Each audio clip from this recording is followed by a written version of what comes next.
Welcome to the New Books Network. Welcome to the New Books Network. I'm your host, Anthony Cao.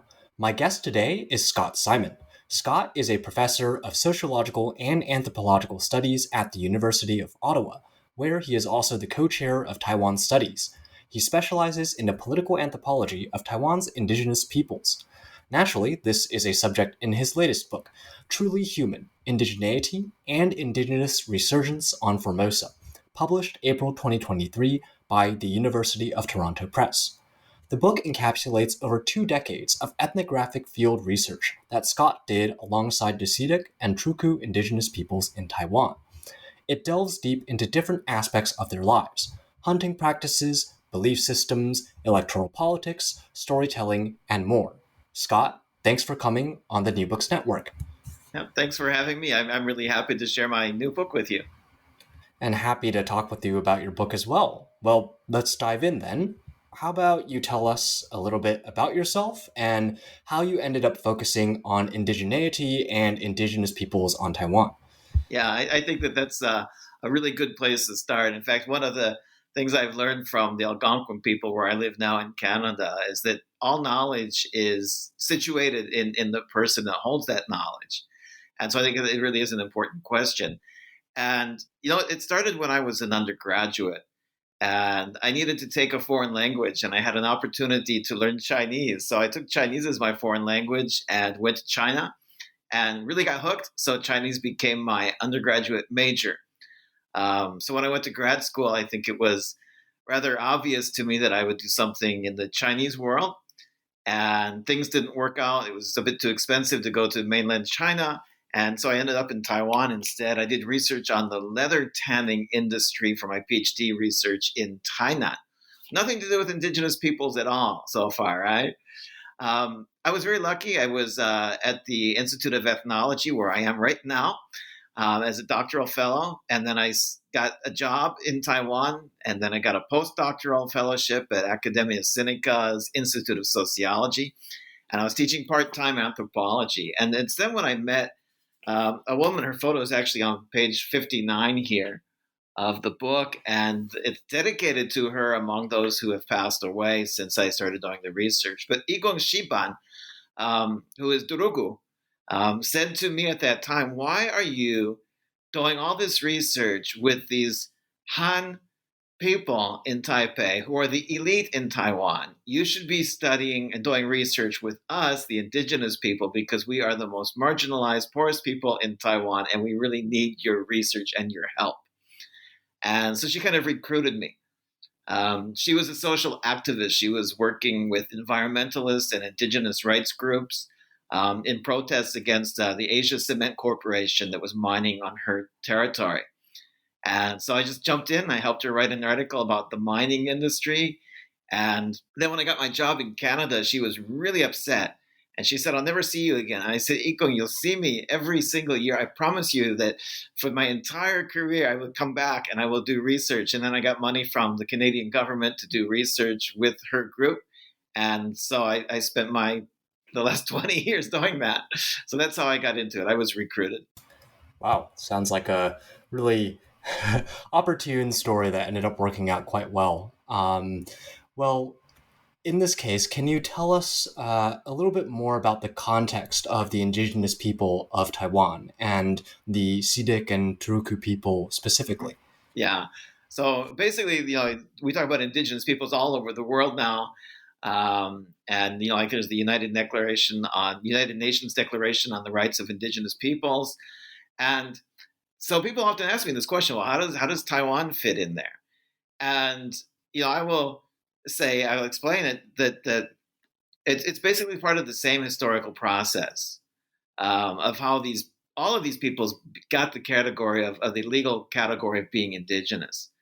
And it has to do with the expansion of the European capitalist economy around the world.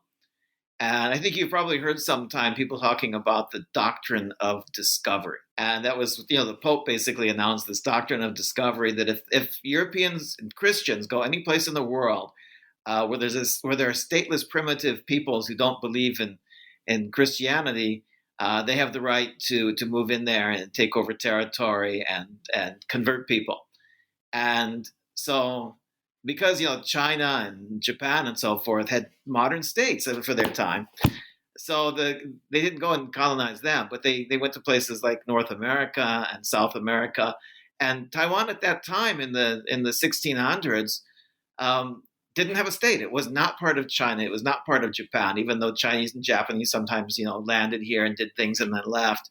But there were no states. There was a bunch of stateless peoples living quite happily in the forests, in the mountains, on the coasts, living their lives in small, closely knit communities.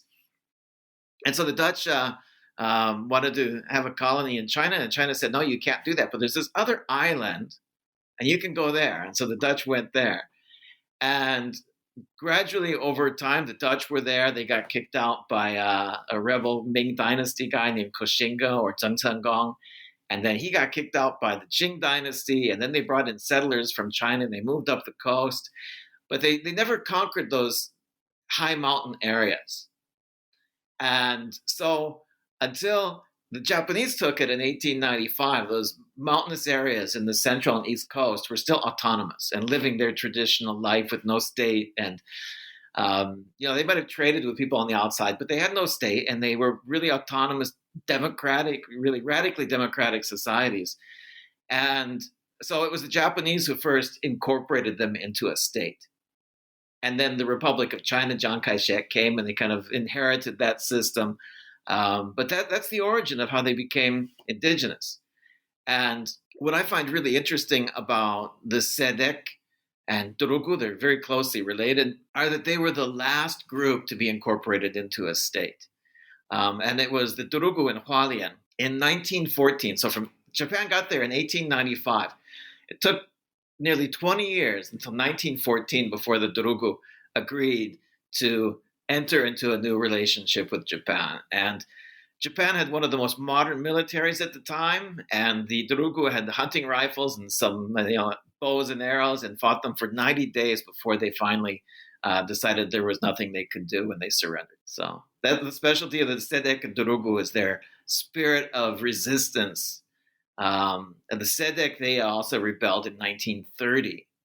And so that's what drew me, I think. Igonga had that, she was resisting Asia's cement. She had that spirit. And I think that's something that I've always admired. Well, we'll get to the spirit of resistance and the incident in 1930 a little bit later in this conversation. But I do want to start off with the first part of the book, where you explore the roles that forest animals play in Sedek and Turugu life. Tell us more about this and how issues like indigenous hunting rights have even made it to Taiwan's Supreme Court within the recent few years.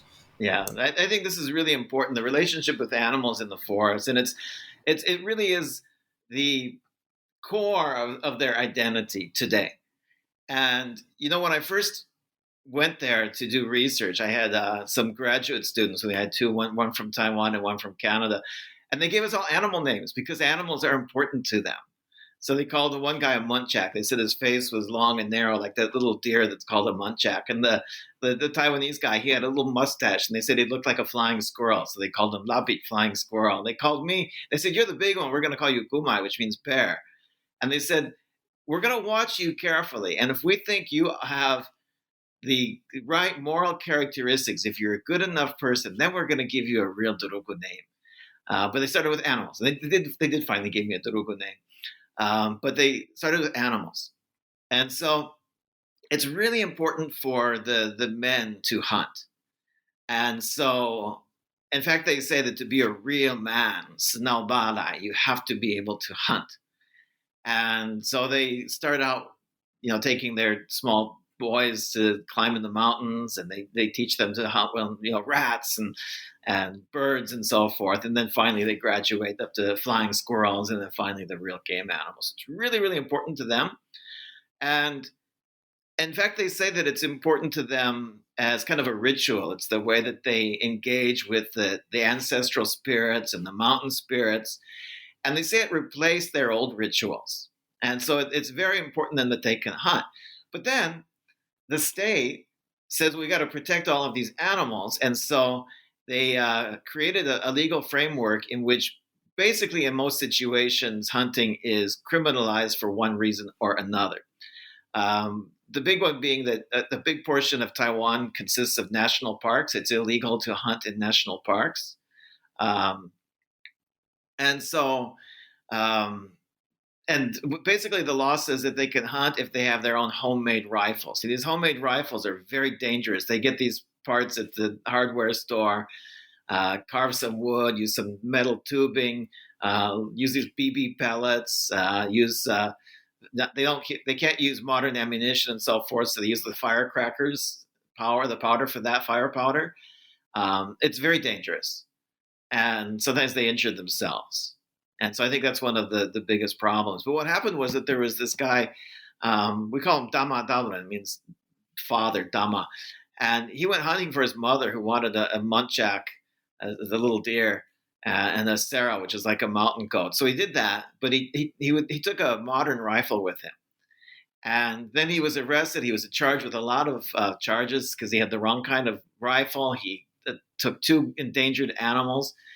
And so it went to the Constitutional Court, and they basically said that the laws against hunting should be upheld.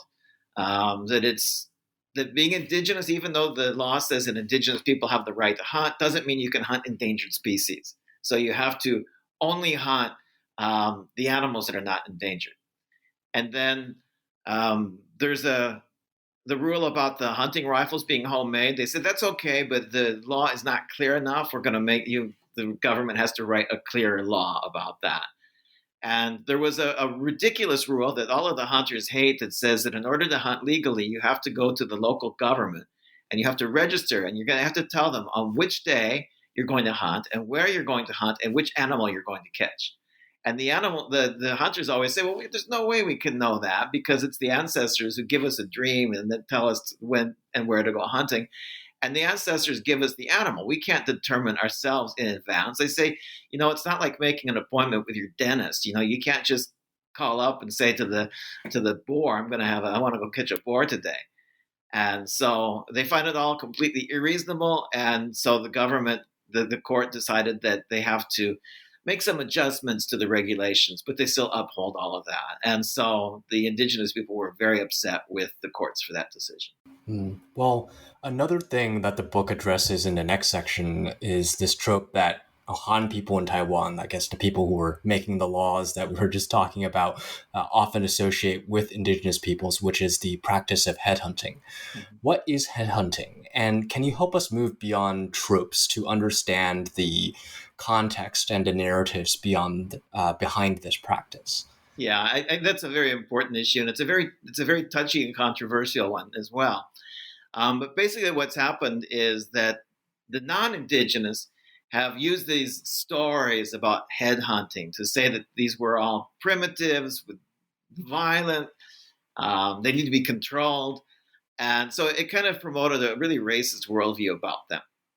And what's interesting is beginning in the 90s, they started to really embrace their history because indeed they did have a ritual in which they would take a human head. And so people talk about it. They try to recreate it sometimes in these public rituals. They're quite proud of it now. And so I went back into the Japanese era writings and talked to people about it and tried to reconstruct what it was all about. And came to the conclusion that it was basically a way of managing relations with other communities that can be hostile, and managing it in a way which I argue, and people agreed with me with this, is that it's a way of actually controlling homicides. And as you know, you're in California right now. There are lots of homicides in the United States, right? And so what it is that it sets up a ritual situation in which you can only do the homicide if you've done the right rituals. It can only happen at a certain time of year. And so it's actually very hard for it to happen. And what happens is one of the contexts in which it would happen is for a conflict resolution. And it's an interesting thing because they didn't have courts and judges and all that. But let's say there's 2 people in a community who have a disagreement about something. maybe one person accuses the other one of having stolen something, and that person says, well, I didn't do it. Both sides claim they're right. The leaders in the community can't negotiate, and they finally say, okay, both of you, you try to convince a group of people to go with you way through the mountains to a faraway place, and then you're going to set up a hut in front of somebody else's village and do some rituals. They're all going to notice you're there, and then you're going to kill somebody and bring back a head. Now, that's really hard to do. And then if one of them comes back successfully with a head, then they'll bring it into the community, and they all dance and sing, and that person is proven by the ancestors that they're right. On the other hand, it's very likely that they won't come back successfully at all because of all those conditions I just said. And it's also possible that they could get killed by those other people. It's also possible there could be an injury, in which case they would have to come back into the community naked and in shame. And so I really think that it's the word in their language is magaya, which means the implementation of the sacred law. And so it was a very, very important thing for them in the pre-colonial period. But I think most of all, it put a lid on homicidal tendencies that exist in all communities. And so most likely there was actually a far lower homicide rate in that society than there is in the United States right now. So, and when you compare this particular practice, which sounds really cruel and inhumane, it is a taking of human life, it still pales in comparison to things like, atomic bombs, concentration camps, all of the things of modernity. And so I think there's some beauty there that they found a way of controlling homicidal tendencies, which are human. Well, talking about sacred laws, which you brought up just a few moments ago, I want to talk about the next chapter, after the one where you talk about the headhunting, where we move on to a discussion about belief systems.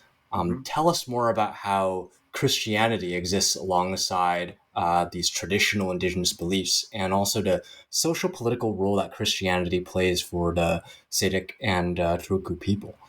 Okay, yeah. So basically, the word Gaia, we often translate it as a law. We say ancestral law, sacred law, etc. But it can also be culture. It can also be the traditional religion. And so the core of Gaia is that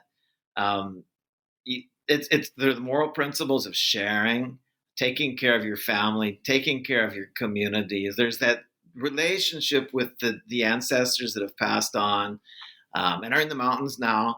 And so it really is a religious system. The most important ritual in it, there was Magaya, I just talked about. There's also the ritual of sacrificing pigs, which they continue to do to this day. If there's any event that you have to communicate with the ancestors, you would sacrifice a pig or more pigs.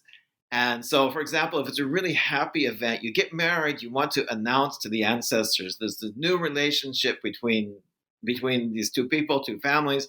And so you sacrifice a fair, maybe 3, 4, 5, 6 pigs, maybe more if they've got big families. And then you split the meat among everyone. And so basically there's this traditional system of Gaia. There are also shamans.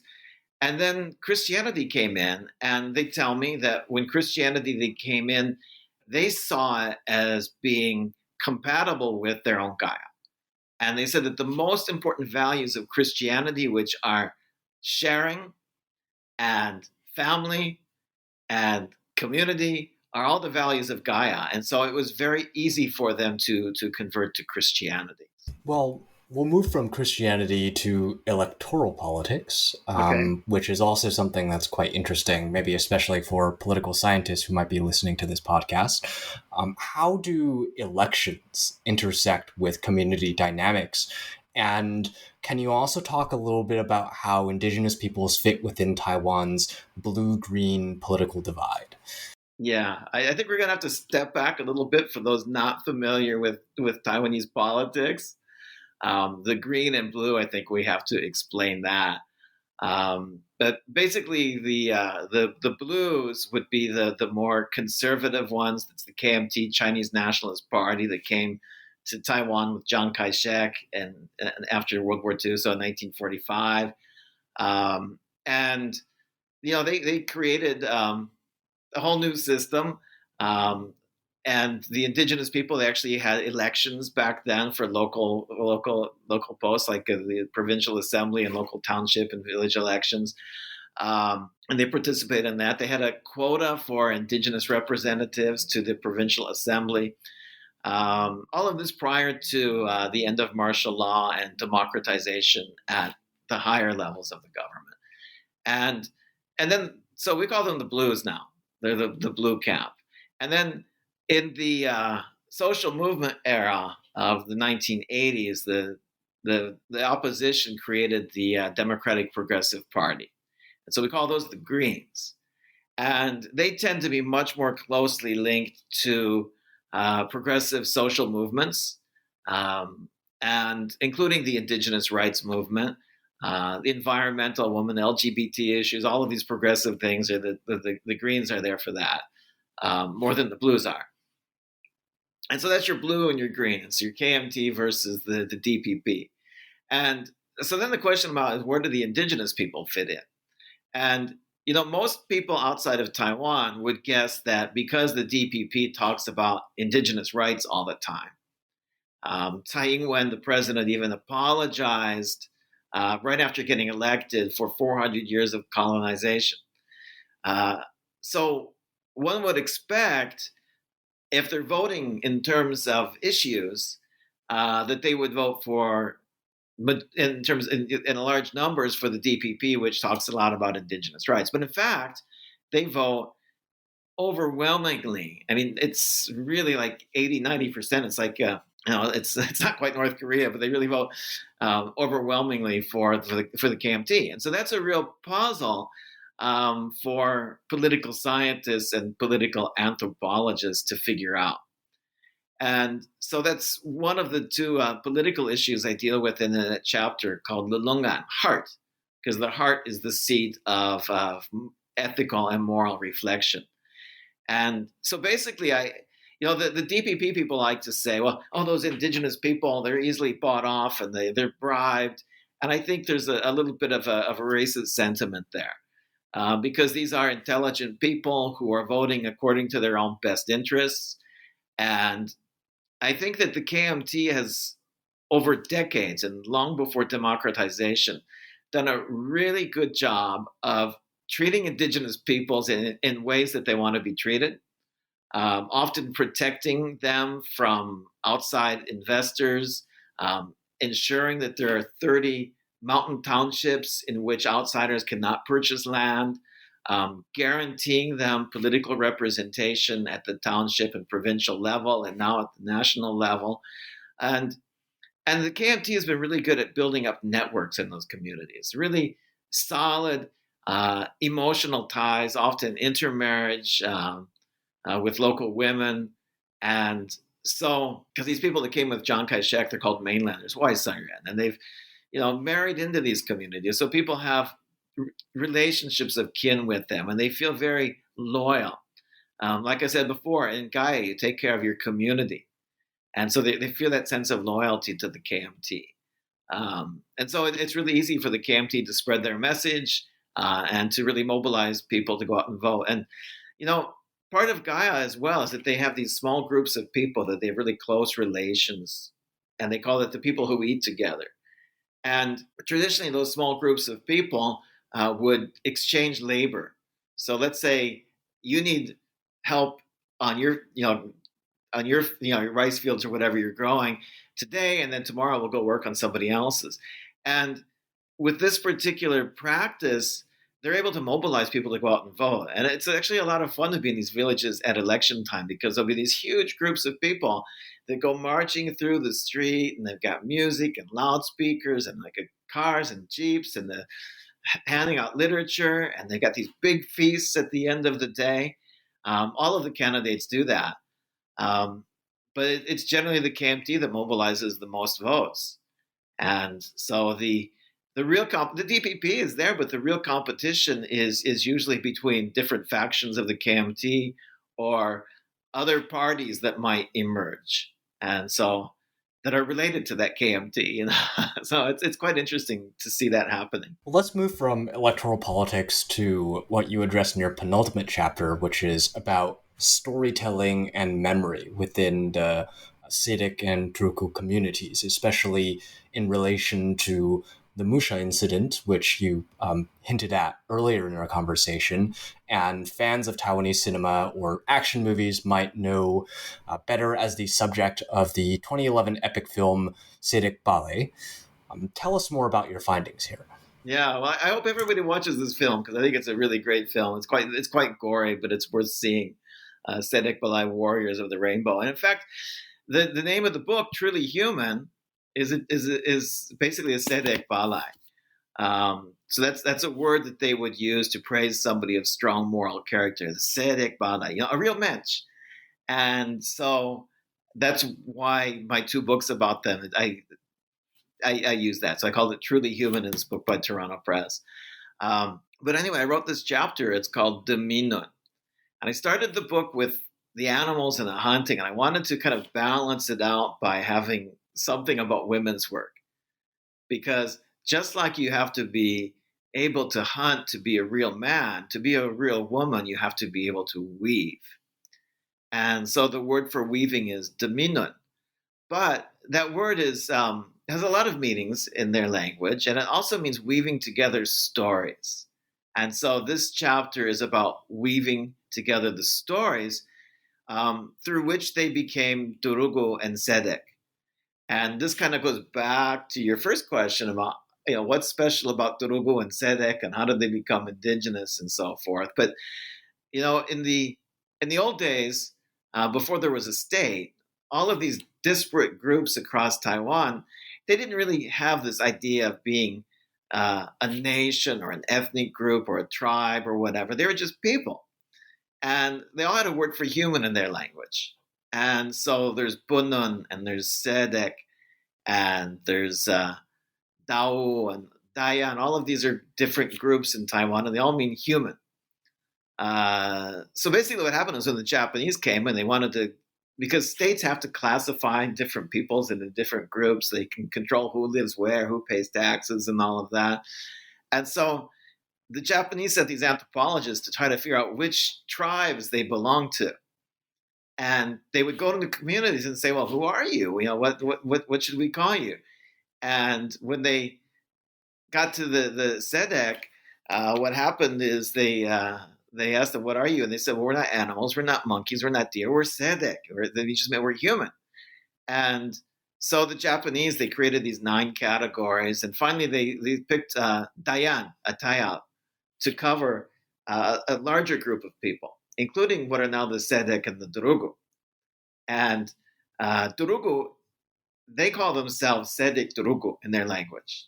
So if they're not speaking Chinese, they'll call them Sedek Turugu. Sedek means people, and Turugu means it's a place up high in the mountains. So it's with terraced land. And so it basically means mountain people. But the word Sedek is still there. But then what happened is with democratization, there were different groups of people that wanted to split away from the Ataya.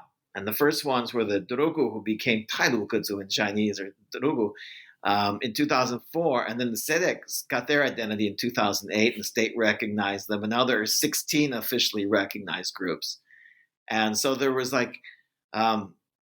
confederations of little communities that decided to become Turugu, and another confederation that decided to become Sedek. And they did that. But then they have to convince everybody else in their group that this change is a good thing. And so they weave together the stories. And so this chapter is really that, about how they became Turugu and Sedek as 2 different indigenous nations. And so I engaged with some indigenous authors there on both sides.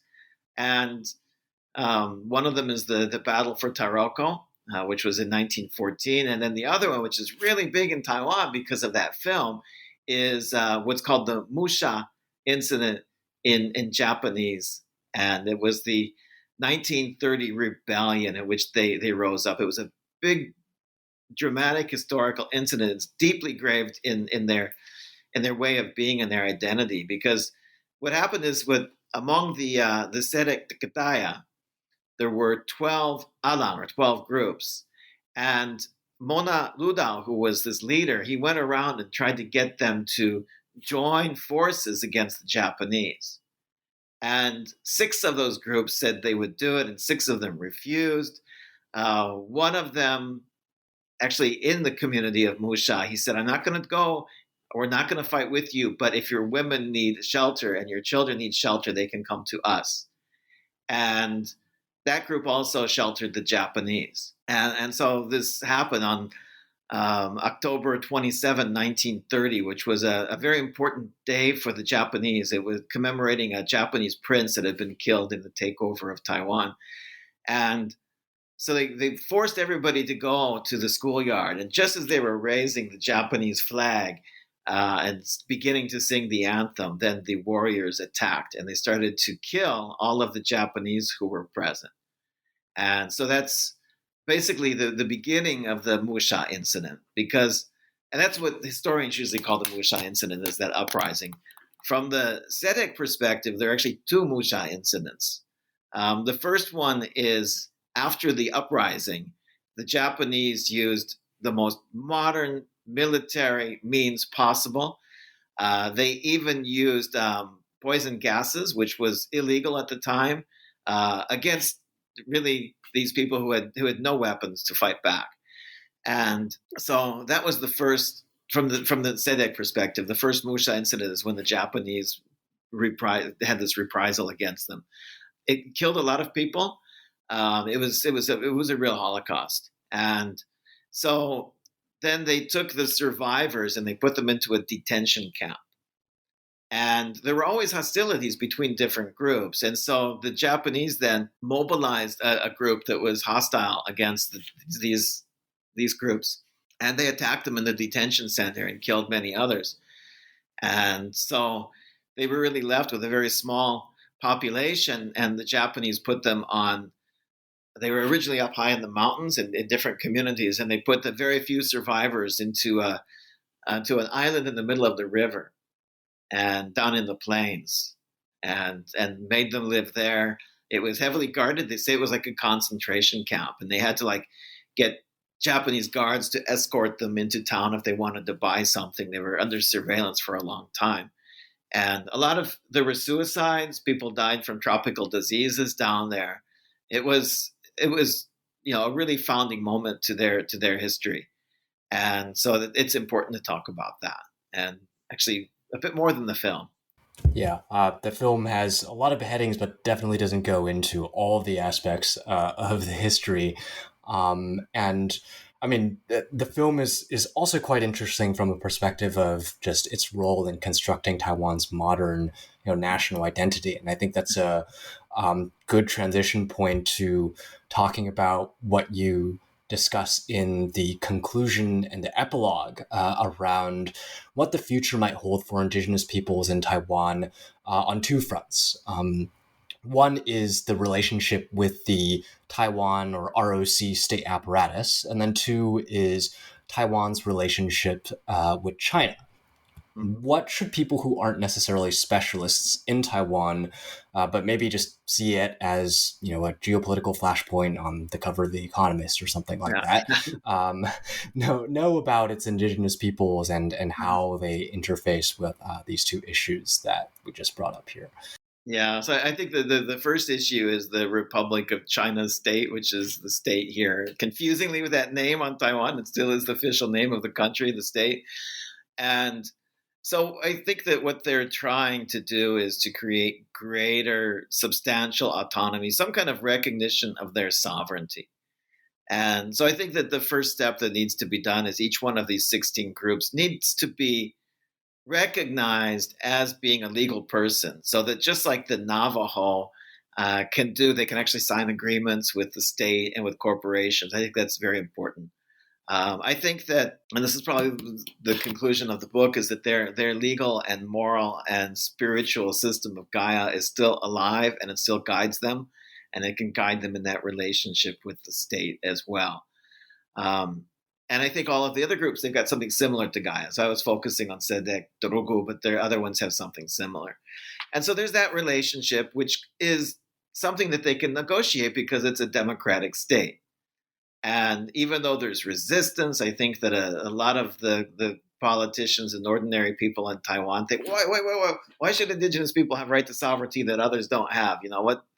It has to do with being indigenous, that there are special legal frameworks internationally and domestically in Taiwan that give the indigenous people certain rights, including the right to autonomy and self-government that other communities don't have. So that's that relationship with the ROC. But then there's this big question that always looms over Taiwan studies, and that's the People's Republic of China, which says that Taiwan is an inalienable part of the People's Republic of China, and that they want to unify by all means, even if military means are necessary to get there. And what's interesting is that in 2019, Xi Jinping, I think everybody knows his name nowadays, but he made a speech in memory of an earlier speech by Deng Xiaoping to the so-called compatriots of Taiwan, in which he kind of reiterated this. It's always been there. But he reiterated that they want peaceful reunification, and if they don't get that, they'll use military means.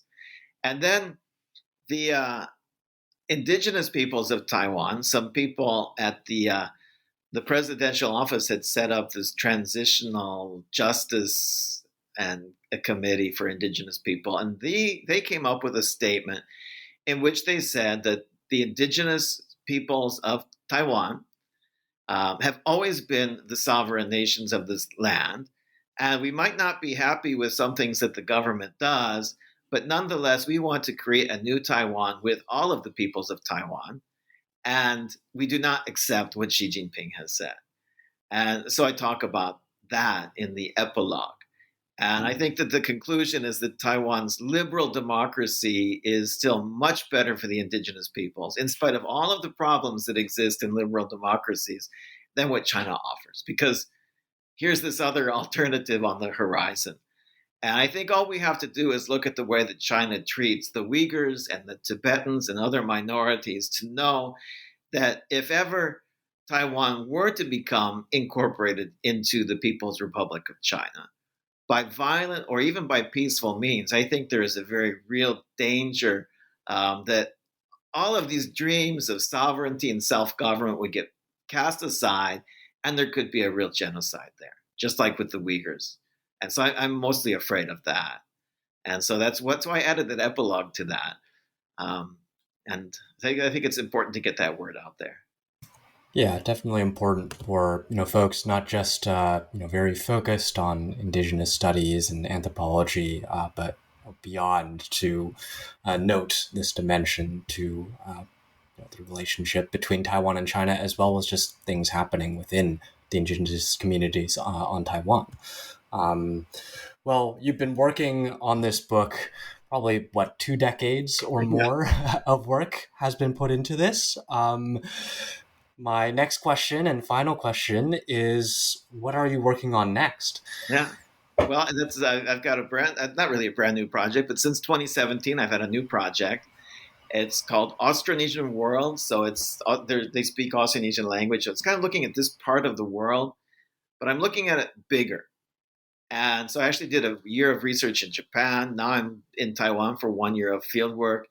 And it's looking at all of the different peoples who inhabit this space in the Western Pacific and how they have created their lives in very local ways in different places in the relations they have with all of the other living beings around them, including the animals they hunt, including the birds that might come to their rice fields, and the birds they tell stories about. And they've created cultures and ways of beings that are always tied to other non-human lives as well. And so I that's what I'm working on now. It was always there. The cover of the book here has this little bird here. It's called shishil. And so the Sedek and Turugu, it's their national symbol. And when they hunt, they look at the bird, and if it flies on the right-hand side of the path, it's a good sign. If it's on the left-hand side, they should not even bother hunting because they won't catch anything. And if it makes noises and flies in front of them, it's a very bad sign. Something's happened in their village and they should go back. And so that's an example of the kind of entanglements that we have with different animals and then with birds.